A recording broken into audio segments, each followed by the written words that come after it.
So, Hisho, you've written the show notes for this episode, which is very nice. Of course, you're hosting it.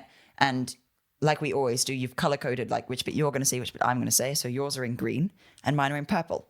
And I think I started this trend way back, except you were in purple and I was in green. And the reason for this is that when I edit the episodes on Adobe Audition, I always color my tracks green and your tracks purple. So I have no idea when it switched around, but it's a bit strange. Well, I don't know. I mean, I like green and I like purple. They're my two favorite colors. So I think there was an episode where I used brown and orange or something like that. So I don't think you can really complain. I'm sure I would have promptly changed that. I don't think you can really complain about the purple and green. Actually, on the topic of purple and green, when I was at BMIS, year 7 design with Mr. What was his name? Raphael something? Something like Ferrero. that. Yeah, It was Mr. yeah. Ferrero. Yeah. Yeah, and we were doing this design thing. We were using like this publishing software, and we were supposed to use like complementary colors. And so I was like, purple and green. I'm making this beautiful document, 4 pages long. I love purple and green. I have to say I don't like purple and green together. Like the palette they're not complementary of each other. I mean, okay, if you get like a lavender purple and a foliage green, if you get two like very mild greens and purples, it can work. But when you have like that super abrupt green and that like poppy purple and then you like throw them together, they just clash and it looks kind of evil, like something out of like yeah. Because as some artists listening may have been screaming at their phones saying, is that actually purple is complementary to yellow, not green? So I was wrong all along. Anyway, right. Shall we get started? Yeah. Hello, listeners, and welcome to Fighting Failure. This episode is applicable to everyone, everywhere, anytime, anyhow, so we want this to reach as many people as possible. If you like this episode, please share this episode with others and let Spotify, YouTube, or iTunes know that you enjoyed it. Today's episode is probably the one that I've looked forward to the most, because today we're covering sustainable architecture and urban design.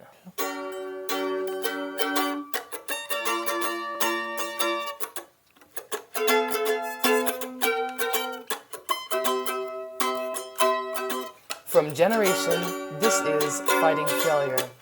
I'm Hisham Kanaan, your host for this episode. I'm your co-host and producer, Oscar Archibald. This is episode 30.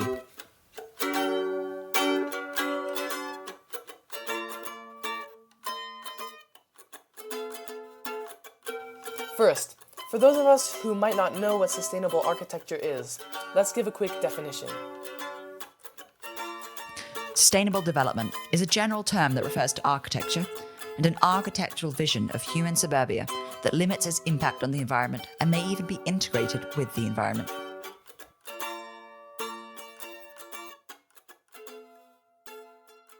So let's start with just tackling what is wrong with how we build buildings today so that we can get into the more fun aspect of urban architecture. So firstly, the materials. So concrete is one of the most fundamental materials that we use today. And according to an article by The Guardian, in 1 year, enough concrete is produced globally to cover the entire United Kingdom. And concrete is second only to water in the list of our most used resources. And yet we think so little of it. I mean, over the past couple of months at school, we've put up a whole new concrete patio. I mean, we have 3 concrete patios in our PE area now. And they're actually completely flawed because they go right over these tree roots. So whenever those trees come down, they're going to be torn up and then they'll have to be rebuilt. And it's just, concrete is just everywhere. I mean, if you look outside, there's a great chance that you'll see concrete in your wall, on your driveway. I mean, even in your house, there's a good chance that there's concrete in the foundation. So, I mean, it's just everywhere. I'm looking outside now. Yeah. And I can tell you, in fact, in the UK, the footpaths are made of tarmac, but the curb is like all these slabs of concrete just like going all the way along. Looking around, I think that's about it in terms of what I can see in front of me. But then again, like, I'm just looking onto this greenery, which is quite nice, rather than an urban hellscape. So your mileage may vary. So in modern history, concrete is one of the most foundational building blocks. We use it for everything from buildings to walls to foundations. In fact, almost all man-made structures. And quite literally one of the most foundational building blocks, because it is literally the foundational building block for almost all of our buildings and all of our infrastructure today. Aren't we so punny? The use of concrete to build structures could date back centuries. In ancient Rome, a form of concrete was used to build the Colosseum, which is still standing today. If you've been to Rome, you can attest to that. But one of the moments that defined the importance of concrete in our lives was the use of concrete after the Second World War to rebuild entire cities. It was used primarily as it was easy to manipulate and cheap to buy. So not only does concrete degrade from the natural beauty, as I'm sure most of us can agree, but its accessibility promotes urban expansion and encroachment on natural habitats. I mean, I can go literally to the corner store here and buy a bag of cement, which means I can build absolutely anything, any, cement structure in my garden. I could fix up my driveway. I mean, it's so easy just to get concrete as an individual and to use it in on your property and to use it just in your lives. And it's easy for, of course, then for companies and for mass producers of products to use concrete. And so it really promotes this expansion because concrete is just so accessible. You can just, you can go get some concrete and build what you need. So it's cheap too. It's really affordable.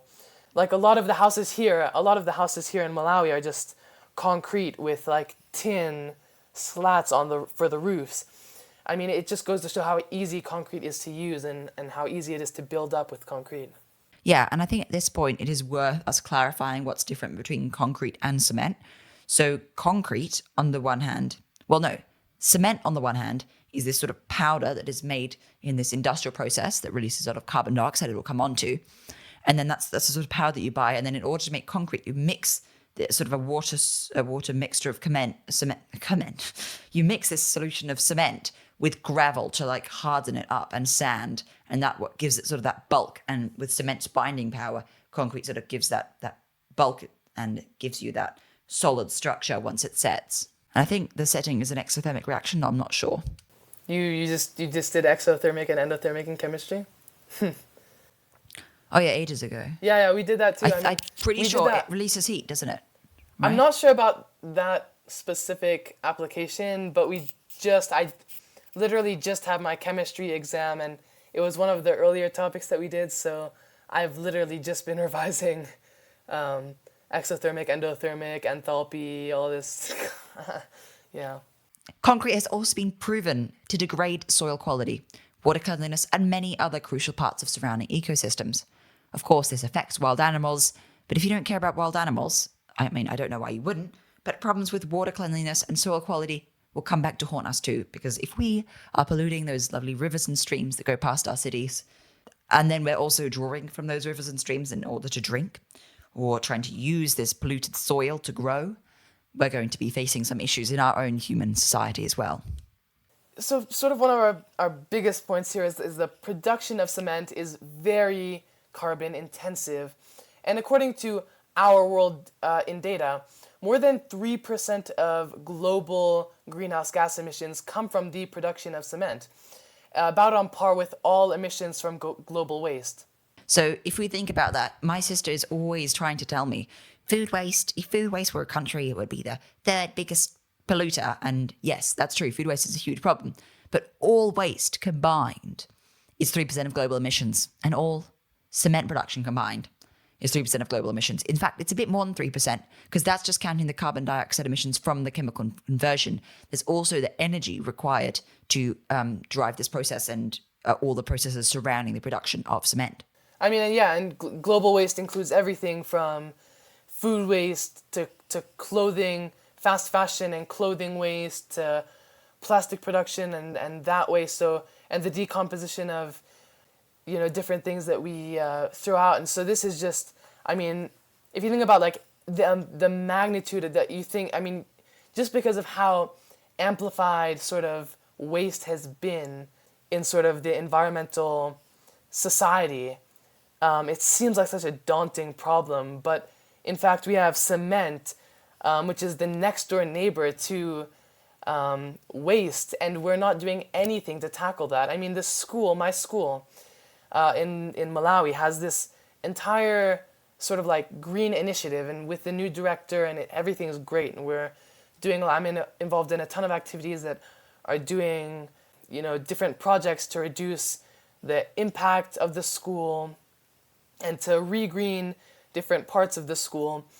But in fact, at the same time, we're just throwing concrete everywhere. I mean, even in one of the gardens that was sort of reestablished this year, they've put concrete slabs for the walkway. And I mean, it's hard to create a walkway. I'll give that to them. And I mean, of course, they're trying to cut budget, but just the fact that we use concrete so liberally and we think about everything else so much just shows how swept under the rug concrete really is.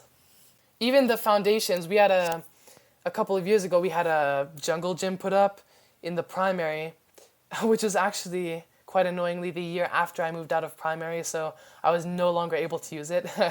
Yeah, Oscar was there when that happened, which we were both disappointed about. But anyway, it was the whole foundation of that.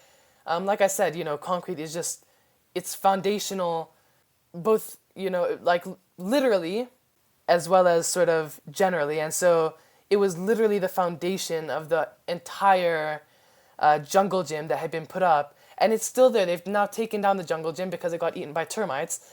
And it's like, what do they do about the concrete? They've just dug it up, and now there's chunks of concrete just laying around. And it's also just like so hard. Like, how do you get rid of concrete as well? And it's just such a big pollutant once it's, in the environment. It's so hard to get rid of and dispose of. When we lived in Malawi, we built a swing set in our garden, and we had this guy come in, he poured concrete, and he told us, well, you need to make sure you use anti-termite oil or whatever, because the termites are going to come and eat it. And then the termites come and eat it, and it fell apart. So anyway, back on topic. The reason why 3% of global emissions come from the production of cement is because carbon dioxide is a chemical byproduct of the chemical conversion of chalk to lime. So calcium carbonate, CaCO3, for the chemists among us, is then converted to CaO, calcium oxide or lime. And that releases, obviously, got two spare oxygens, they bond with a carbon, whatever, and that will produce carbon dioxide. So it's not just like polluting because you're burning something to heat it up. It is literally for every molecule of lime. It's not really a molecule because I think it's ionically bonded. I'm not entirely sure, but for every unit of lime, we could say, you're producing a unit of carbon dioxide or a molecule of carbon dioxide. So fact check me on my chemistry, but you can't fact check me on the magnitude of this pollution. Yes. And so then, moving away from concrete now. One of the foundational structures of the bulk of our buildings is steel, and the global production of which makes up about 7.8% of greenhouse gas emissions. Which is bigger than that of cement, but I think this is iron and steel globally, and that's the energy usage for it. So if you look at the pie chart of global emissions, you've got in the pie chart, which is energy, which just makes about 78% of global emissions from energy. And then there's like 24% globally is in emissions from industry, and then 7.8% globally is like energy used to make steel. And I think that's because I think it's like coke is the name of the stuff that you use to make steel. Try to remember the metals topic, and you heat it up, and they're heating up in a kiln and the coke, and that makes a lot of emissions. I'll need to check my chemistry notes for that, but that is why steel is also extremely carbon intensive to make. Okay, so I've just opened this book by Bill Gates, which is How to Avoid a Climate Disaster. I've gone to the chapter on how we make things. So I want to read a few excerpts. So we like steel because it's both strong and easy to shape when it's hot. To make steel, you need pure iron and carbon. On its own, iron isn't very strong, but add just the right amount of carbon, less than 1%, depending on the kind of steel you want, and the carbon atoms nestle themselves in between the iron atoms, giving the resulting steel its important properties. Carbon and iron aren't hard to find. You can get carbon from coal, and iron is a common element in the Earth's crust. But pure iron is quite rare. When you dig up the metal, it's almost always combined with oxygen and other elements, a mixture known as iron ore. To make steel, you need to separate the oxygen from the iron and add a tiny bit of carbon. You accomplish both at the same time by melting iron ore at very high temperatures, 1,700 degrees Celsius. in the presence of oxygen and a type of coal called coke. At those temperatures, the iron ore releases its oxygen and the coke releases its carbon. A bit of the carbon bonds with the iron, forming the steel we want, and the rest of the carbon grabs the oxygen, forming a byproduct we don't want, carbon dioxide.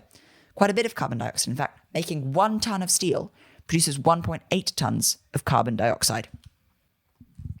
So there you go. That is a better explanation of how steel is almost always made. This is the cheapest way. This is why it's so commonly used. And so our next, these are some quicker points than concrete now. Our next point is fake wood and plastic. And this has sort of become very widely used nowadays. I mean, fake wood is everywhere because it's so much more durable, of course, because it's plastic than real wood. I mean, real wood, like me and Oscar were saying, can get eaten by termites. It'll biodegrade over years. Woodpeckers can take it away. Like, there's different birds that can, sort of eat away at it, and it's just so much harder to maintain. So of course, a lot of people resort to this sort of fake wood and plastic for sort of the exterior of a lot of buildings, but also for the interior of a lot of buildings. And of course, this is bad for obvious reasons, because once that building is taken down, where does that plastic go, right? And of course, then you're just supporting sort of the widespread use of plastic, and it's a very thick plastic, and it can shed and it can create microplastics. So there's, obvious problems there. And then the last point here is wood. And wood is not the biggest of problems here, but, if sourced unsustainably, so if you're not, consciously checking where you get your wood from, if it's not from a plantation or from a tree farm, then there's a chance that this wood could be coming from some genuine forest, which is then obviously not good because, of course, you cut down the tree and it, as it biodegrades, it releases all the CO2 that it's ever absorbed, and then you're taking away at the trees that have the potential to absorb CO2, and so then, there's those very basic problems that, I won't go into too much depth with. I forgot to add, as my sort of final point here about the materials, is I think bitumen, is it called? It's this... Bitumen, asphalt, yeah. Yeah, and it's, I don't know if, you guys are familiar with, how this is sort of produced, but you have the sort of like, it's a hydrocarbon. It's like it's pretty much petroleum. It's the simplest way that I can put it. So it's not petroleum. It's a byproduct. It's not a byproduct either. It is one of the fractions of crude oil. So petroleum is a fraction of crude oil and bitumen is a fraction of crude oil. But it has the same impact, is my point. It's like, it's like that the tarmac which we put over the road is just as bad as the gas which we're burning in our cars. I mean, it's also just one of those things that we just don't think about. Well, you're not burning it continuously, but the production is really bad, and the excess. I mean, there's use literally everywhere. Everywhere you have urban expansion, there's this necessity, modern necessity to have road network expansion, because, as we'll kind of get to it, this leads perfectly into our next point, is urban sprawl. This extract is from episode 25. As kind of urban sprawling occurs, there's this need to accommodate for people need easily accessible food sources. People need to easily be able to go somewhere to get their hair cut. And then there's all these leisure things, such as like getting your nails, places to get your nails done, places to buy clothes, etc. And so that needs to be easily accessible again. So then there's this encouragement for expansion in terms of like malls and grocery stores and other smaller stores. And a lot of these are built with and as kind of inaccessible by anything other than a car. As the urban sprawl occurs, so as these new developments are built outwards from that urban area, these new developments are often encroaching on natural habitats and kind of forcing wildlife away. Urban sprawling is, as the name suggests, so we're kind of moving outwards, we're kind of, we're conquering outwards, we're encroaching on the environment sort of in an outwards movement. So expanding in kind of like tends to be like circular zones around the city. And that's as a result of kind of these like 2-story houses that house one family. Then, as the number of families increase, because there's this, because urban areas are more practical because of the way that they've been made out to be, but B, because of because of already existing urban sprawling, kind of accommodating for an increase in population, and then resulting in a need for more housing as kind of those children come of age and then have their own families. And so there's this increase, and it's all outwards because there's a need for more houses, which means a need for more space because you need backyards, maybe a pool, that 2-story house. It needs to be big enough to accommodate for that large family, that those 2 garages. Thirdly, they need to import products from far beyond the city's boundaries, creates carbon emissions, and puts strain on ecosystems outside of the urban area.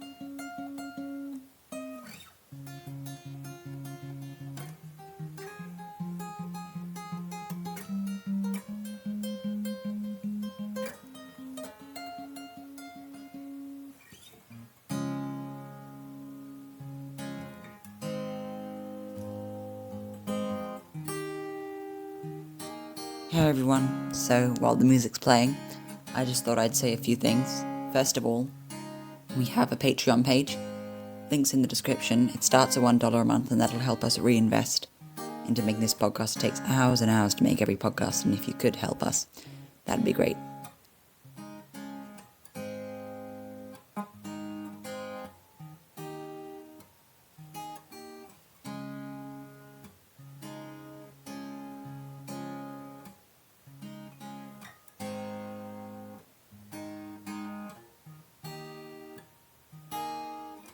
Secondly, if you're enjoying this, and only if you're enjoying it, an Apple Podcast 5-star review would mean the world to us, because that is really, Apple is, the main podcast platform. That's really what's going to help spread this podcast far and wide for everyone who wants or needs to hear this message.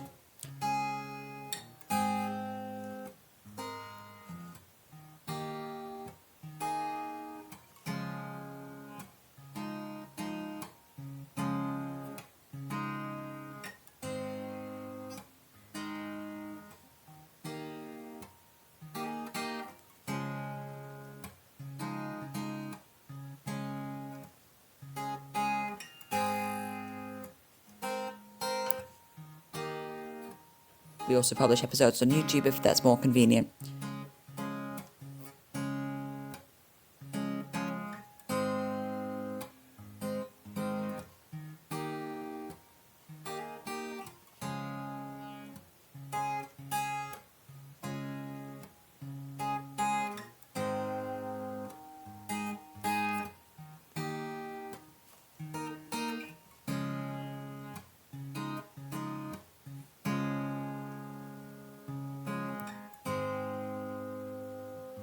And if you want to follow us for updates, that's all going to be on Instagram as well. Back to the show.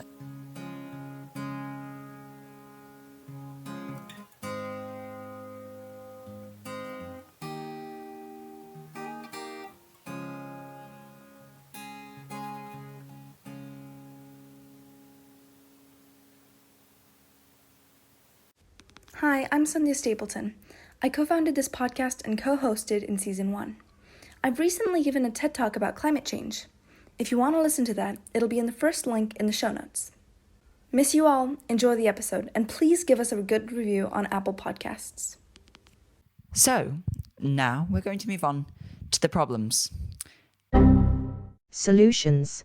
What is sustainable architecture, and how can we use it to make our cities better places? Sustainable architecture is already being implemented in many places around the world. One example is Singapore's 150 feet tall, that's around 50 meters for those of us using the correct system, biometric trees. These artificial trees generate solar power while aiding in water retention and cooling nearby houses and buildings. You may also have seen images of the theoretical vertical forest buildings proposed, and in some cases built, by China, Singapore, and other nations. But luckily, sustainable development doesn't necessarily mean these huge, brand new buildings that house trees as well as humans. it could just be small-scale regreening projects that you suggest your local council, school, or workplace. Yeah, just like Oscar said, sustainable development does not need to be these huge projects.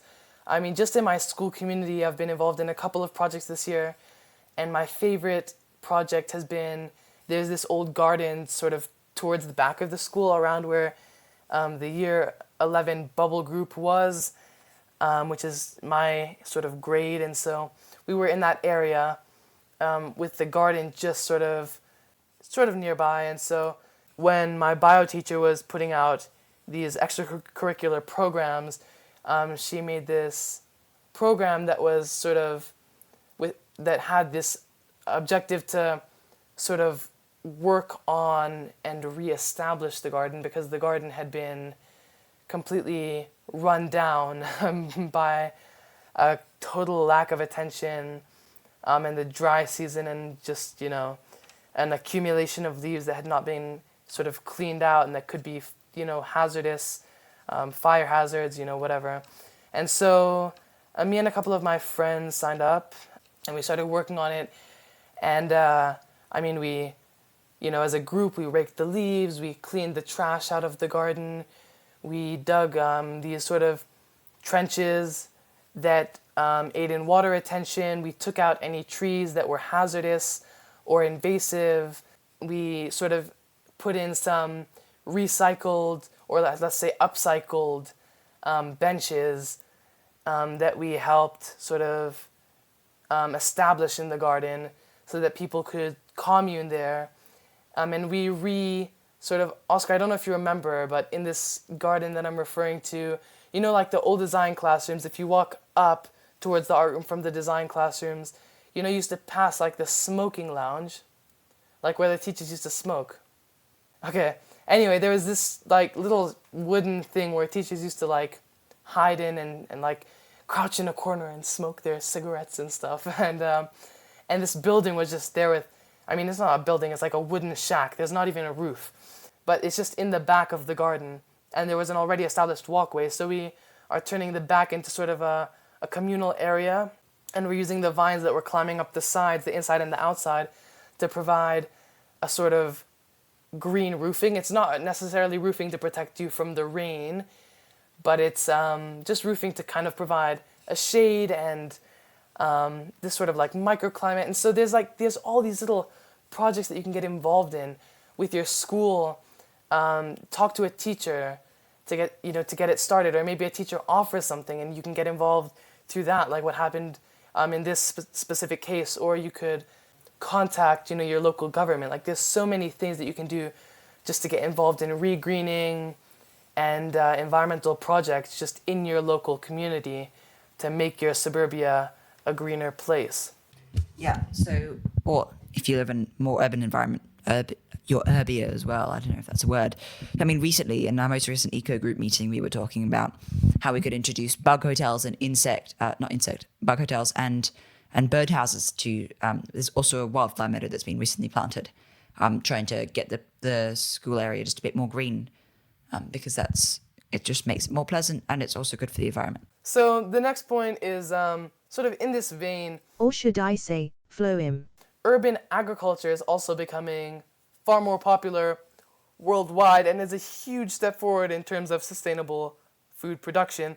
And so if you've listened to last year's season 1, we did some stuff on agriculture, but we never touched on urban agriculture, which is why I'm just throwing it in here.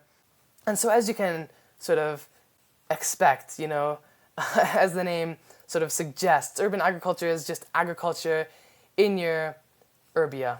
I don't know if that's actually a thing, in your suburban area. And so sort of the idea with urban agriculture, which can be sort of balcony or porch, sort of like gardens. You can have like a tomato pot so that you don't need to go to the store to buy tomatoes. Like there's just these little things that you can do.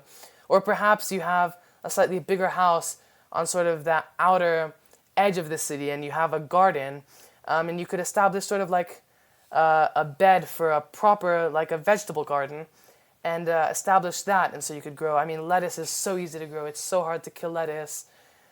Basil, tomatoes, like we have a garden just in our garden here. a vegetable garden. We do have a big yard because we're, in Malawi, but even in an urban area, if you have any sort of garden, you can invest in a raised bed if you can't create a sort of direct vegetable garden, and then just invest in getting some seeds and plant them and try your best not to kill them, and you might have a completely sustainable, ready to access food source that sort of just reduces the necessity to go to the store and purchase, potentially imported GMO, pesticide and fertilizer intensive produce.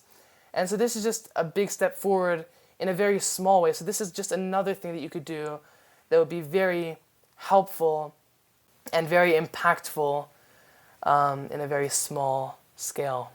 Yeah. What's really cool about urban agriculture and vertical farming is that you don't need soil. So all of the problems that come with soil are just like completely gone. You just like use this like hydroponic water system or something like that. And it's... We have hydroponics in Malawi now. There's this place doing hydroponic agriculture, and they're actually, not that this is great, like not that, I'm supporting export. They do still supply locally, but they just became so good at this sort of hydroponic process that they're now exporting to like Saudi Arabia and like different parts of the Middle East, and it's crazy. It is a great business, but it's not that I support. Of course, what we're trying to say here is don't, try and limit the demand for imported goods by, reducing your purchasing of imported goods to reduce the sort of supply chain, which is a great episode. Go back and listen to that if you haven't already. Yeah. So the thing that we can do, and this is much more of like not something you can necessarily do yourself, but something that governments need to work on and city councils, and that's something you can push for politically, but it's not something we can necessarily do on our own. That's beside the point anyway. The solution is reintroduction of insects, especially wild bees, to help pollinate and populate green spaces. And can I make this clear? Not honeybees. This is not like making honey, because that's not good for the environment. We're talking about wild bee species.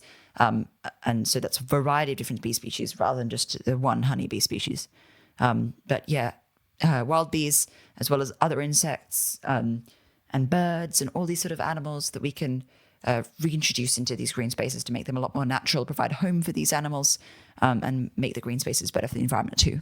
And you can make insect sort of, I don't know what it's called, like an insect box. I've seen them before. It's definitely doable. I don't know what it's called though. They're sort of like bird houses and bird feeders, but for insects. But they're super cool. There's just ways that you can, on the small scale, integrate animals and it just, insects into your urban habitat. And for obvious reasons, that's, much more environmentally beneficial, because then you're not just eliminating them by excluding them entirely from the growing suburbia. And we'll talk more about this, in a later point on the large scale. The next point is just retrofitting buildings to make them more energy efficient. An example of this is just using LED light bulbs, which is a very simple, again, solution, which is what we're looking at right now. We've covered this in a previous episode, I believe, right? Yeah, so you definitely want to replace incandescent bulbs like that. But if you've got fluorescent tubes, you may actually not want to replace those. Here's an extract from episode 23. In terms of mentioning fluorescent tubes, that's another example of where LEDs can be made to fit in a form factor for an old-fashioned fitting. So you can now get these so-called retrofit fluorescent tubes, and all they are is LEDs crammed into a long tube-shaped enclosure, which you can then put in your ceiling in place of a fluorescent tube. Now I personally don't think that's a very good route. Because I know you personally have reasons that you don't necessarily like LEDs. In the home, and compared with incandescent lamps, which is, broadly speaking, in domestic contexts, people are moving from incandescent lamps to LEDs. The difference in efficiency is very pronounced. So for the same light output, in terms of the same brightness, you could be going from a 100 watt incandescent bulb to let's say, a 12-watt LED bulb. So that's nearly 10 times more efficient. And so that's a massive improvement in efficiency. And in terms of fluorescent tubes, and sodium lamps also for that matter, the difference in efficiency between fluorescent tubes and LEDs, or sodium lamps and LEDs, is much less pronounced than it would be going from incandescent lamps to LEDs. So the financial saving and environmental saving is a lot lower. Another solution is installing solar panels on rooftops. And when we were in the Outer Hebrides, we also saw that a lot of people had wind turbines in their back gardens. If you were in the middle of a city, that may not be the best idea. But if you're somewhere that's very windy, then you may want to. Well, there's this sort of image in sort of urban architecture that's sort of coming up, is the idea of having wind turbines on top of buildings, which is not, it's not widely used and it's not widely applied, but it is definitely a possibility, going forward. I mean, wind turbines, I recently did a project on wind energy, and I mean, they're crazy expensive to install, but of course, over time that price will be driven down, and then eventually when they're more, affordable, there is definitely the option to install them for small scale use. You're right. I don't see many people getting council permission to build huge wind turbines on top of their buildings. I think wind is something that's best done offshore or in rural areas, but solar panels are absolutely something that Kanaan should be doing, because no, it's not, unlike wind turbines potentially, it's not like unsightly if someone's got solar panels on their roof. It's just useful. There are some grid challenges with accommodating for that sort of power coming from the bottom up rather than the top down, but listen to 18 for that, I guess. This is good stuff. Make sure that you have good installation. Sorry, what were you going to say? Yeah, this is a good one. Good insulation is so important, because it basically means that you don't have to cool your house in summer and you don't have to heat it in winter, or at least to a lesser degree. And this is something that is so crucial, especially in lots of the old houses we have in Britain. If it's a new built house, it should absolutely have top-notch insulation. But also it's worth considering, especially like a loft insulation is something that can be retrofitted pretty easily. And if you do that, it'll save you tons on your heating bills, as well as being really good for the environment. I think I almost just said, when I was just about to say this point, I almost said good installation. I have no idea what was going through my mind. I was reading installation and seeing installation, and at the same time hearing Oscar, and I was like, oh, sorry, I'm interjecting, and then just the wrong word came out entirely. So next, to reduce water usage in your household, investing in low flow taps and shower heads, and of course avoiding baths, is just a small thing you can do that can have a large impact on actually water consumption within urban areas. And I recommend that you look into the low flow shower head that you're purchasing, because I have used a low flow shower head before that was really quite horrible. Like, you could not clean yourself with it. It was just like this super thin. It wasn't like, there's some which it's like misty, but it still cleans you. But this one was just this super thin mist that just wafted down onto you, and it's like, can't clean the soap off. It is a great solution, but look into it to make sure that you're actually going to be able to use it efficiently. So the last thing, and I'm quite passionate about this, is install a heat pump in your whole house. Instead of having a gas boiler or an electric boiler, I know electric boilers, if you have clean energy, are supposedly good, but they're really bad, just electrical resistance boilers. So the thing is that you can replace your gas boiler or electric resistance boiler with a heat pump, whether that's ground source, water source, or air source. And you will need to, sorry, Wolfie's being a bit noisy. You will need to probably, if you're in the UK at least, reinstall all your radiators with wider ones, because it's less hot, so you need bigger surface area. That's a bit difficult and a bit expensive, and this is something that we need governments to incentivize and to subsidize, because it's way too expensive. You can't expect average people to pay like thousands and thousands of pounds for a greener heating solution that might not even be as effective. But something else you can do, and I would really recommend, and I'm trying to get my family to do this, is to install basically an air conditioner, but it's called a split cycle air conditioner, and they can basically heat your room as well as cooling it. So if there's one room that you find that you heat the most, whether that's the master bedroom or the living room or the kitchen, find one room that you heat the most, put a split cycle air conditioner in there. This doesn't require to change your whole central heating system. It's just got an outside unit and an inside unit, just like a normal air conditioner does. And then use that to heat your room, that room instead. Turn off the radiators in that room, and you'll be saving a lot of gas, most likely, or electricity on that. In the long run, it'll pay for itself. It might take 20 years or something, but investigate it, because your mileage may vary. Different houses have different setups. This is something you're going to need to do independent research on. But also, this extract is from episode 19.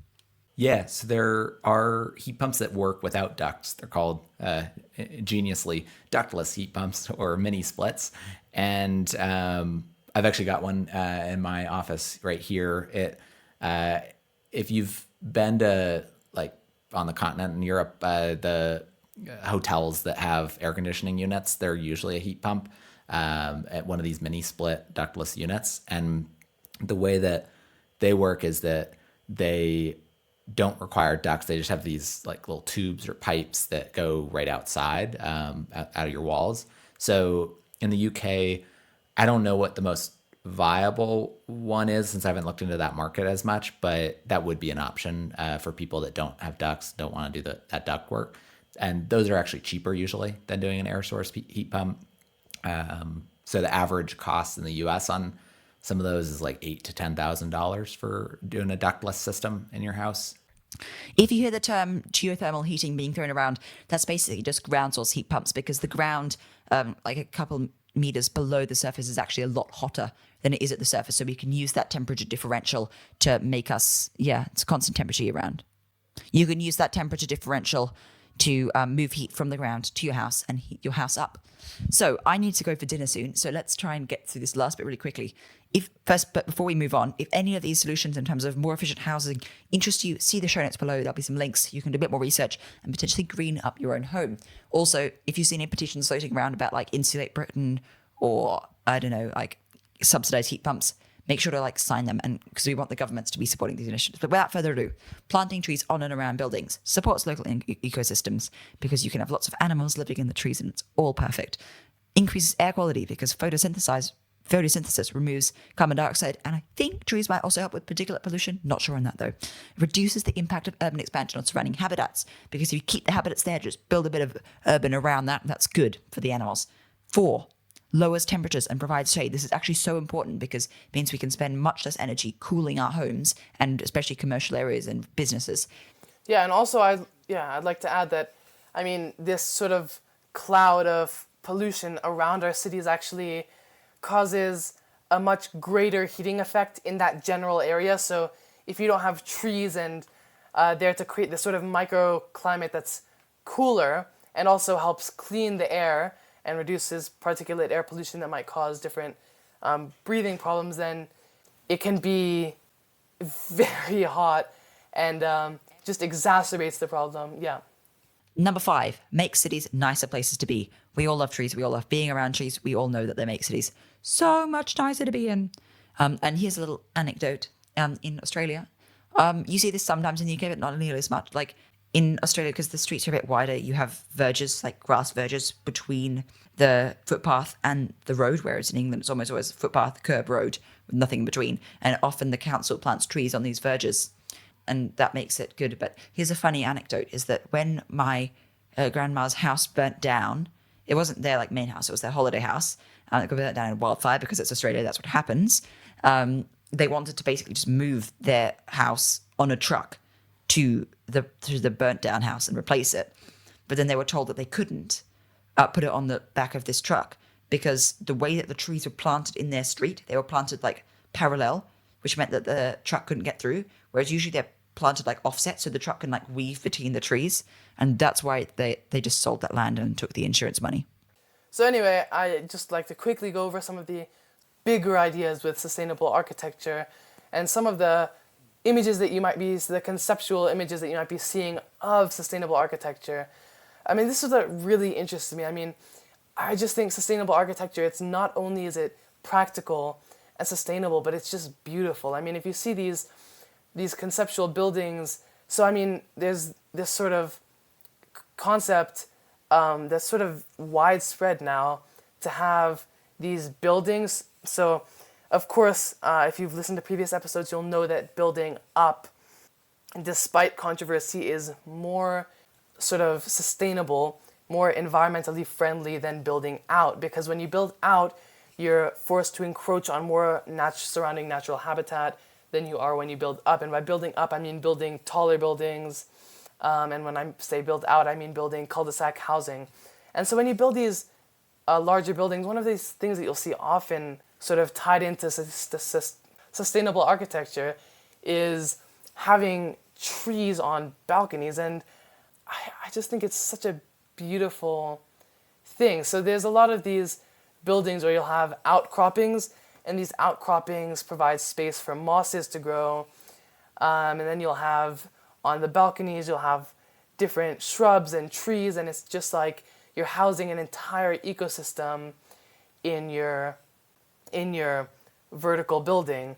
And then there's this whole thing with sort of regreening, but regreening in sort of our flatter like buildings, so like malls, strip malls, which aren't great. But if you do have, I mean, there's some concepts for malls where you do have integrated waterfalls, methods for water retention, trees, and you manipulate an entire microclimate that can actually house birds, can house insects, and can house sometimes even some cervids or bovids, so like your deer and goats and different, or not goats, but like wild sheep or goats or whatever. And it's just this idea of integrating nature into our cities in a way that allows for animals to co-inhabit our suburbia with us. And I mean, I think that's just such a beautiful idea. What do you think, Os? And then just another thing, of course, with this idea of sustainable architecture is reusing materials. And so you were saying there's this whole problem with the overuse of cement, with the use of these plastic sort of slabs. And there's these sort of modern designs that entirely replace that with these recycled metals. And I know, of course, we're not supporting the overuse of metals like steel and iron, like you were saying earlier, but when implemented in a way that reuses old steel and iron and integrates it into your newer housing and newer buildings, it can be greatly sustainable. So also just, I mean, if you're looking into building a house, or if you are sort of an investor in a project for the installation of a new building or a new gym or whatever it is, it would be great to just look into the options out there for recycled materials, because recycling, I think people, when they think of recycling, they think of recycling a plastic bottle, and that's 100%, it's a great thing to do, recycling on the small scale, but there's also this, you can recycle on a large scale, and I think a lot of people miss this, is that metal it'll be around for a long time, it's reusable. Plastic, although we don't really support, plastic buildings, it's 100% reusable. There's these different materials that are out there that you're taking down buildings, you can... It's worth clarifying that plastic often can be only recycled a couple of times, whereas metals can be recycled infinitely, so it's a really important distinction to make. But it's just, I mean, recycling on the large scale is a thing, and it's definitely something to look into. I think, looking at a house in Vermont last summer. I think the house was, it was crazily, like, I loved the house. Had a completely modern design, 100%, like, it had these sustainable architecture sort of concepts installed. So I was just like, this is a wonderful house. It had this big garden. It had not big garden. It had a garden, surrounding forest, plenty of space to lay out sort of your vegetable garden. And then the house, I think, was some recycled metal. It looked like these old shipping containers, which are actually becoming increasingly popular in modern design. And it reused this metal in a way that just looked fantastic. And it built up this house, and it had geothermal heating. And it just goes to show that, like, you can integrate these sustainable architecture ideas into your home. 100% possible. If you're building a new home, like I said, I mean, it's definitely something to look into because it's 100% possible with our current resources and availability. So just before we finish, I want to bring it back to steel and cement, these sort of two culprits that are not just carbon intensive in terms of the energy that's used to produce them, but they're also carbon intensive in the literal chemical reactions that make them. And so unfortunately, there just isn't really any industrially tested alternatives to these two methods, or to the methods of producing steel and cement. And the only real solution at the moment is carbon capture. So if we just want to see what is the green premium, like how much extra do you have to pay to get these zero carbon, or at least net zero carbon materials? So for ethylene plastics, the green premium is 9 to 15% extra. Steel, 16 to 29% extra. And for cement, it can cost up to 140% extra to get net zero carbon alternatives. So this is something that's going to need to be incentivized by governments through carbon taxes or other incentives if we want to have sustainable buildings, as well as integrating recycling. I'm not so convinced about shipping containers, though, because we genuinely do need more of those currently. Yeah, the whole idea with the shipping containers is that there's some which are no longer in the best condition. Yeah, in the best condition to for practical use, so you can repurpose them in a sort of large-scale recycling process to build houses and other sort of buildings and installments. Yeah, anyway. Thank you so much for listening to this episode of Fighting Failure. If you enjoyed it, why not share it with someone who you think will find it valuable? From Generation, this has been Fighting Failure. This will be the last installment of the Urban Expansion section. We'll be back soon with more Fighting Failure installments for you all in Season 3. Our host and writer this week has been Hisham Kanaan. Copy editing and post-production by Oscar Archibald. Find all sources in